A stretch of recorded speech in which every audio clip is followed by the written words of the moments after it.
Hi friends, welcome to SS collection. కొత్త stock వచ్చిందండి. చూడండి, కట్ వర్క్ మోడల్. ఇది ప్లెయిన్ శారీ డిజైన్ వచ్చేసింది. బ్లౌజ్కి ఇలా ప్లెయిన్ ఉంటుంది. దీన్ని ఓపెన్ చేసి చూపిస్తాను.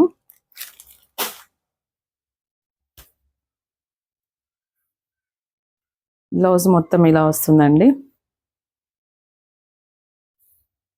బ్లౌజ్ మొత్తం ఇలా వస్తుంది. ఇది హ్యాండ్స్ కండి. ఓకేనా అండి. శారీ మొత్తం ఇలా ప్లెయిన్ కట్ వర్క్ మోడల్. ఓకేనా. దీంట్లో కలర్స్ ఉన్నాయండి, చాలా కలర్స్ ఉన్నాయి. చూడండి కలర్స్. ఇదొక కలర్ అండి. మీకు ఏది నచ్చినా స్క్రీన్ షాట్ తీయండి, వాట్సాప్కి మెసేజ్ చేయండి. 650 ఫ్రీ షిప్పింగ్ అండి. ఆల్ ఇండియా ఎక్కడికైనా పంపిస్తాం. చూడండి కలర్స్ చాలా బాగున్నాయి. కలర్స్ చూడండి, ఎల్లో. ఓకేనా ఫ్రెండ్స్, మీకు నచ్చితే లైక్ చేయండి, షేర్ చేయండి, సబ్స్క్రైబ్ చేయండి.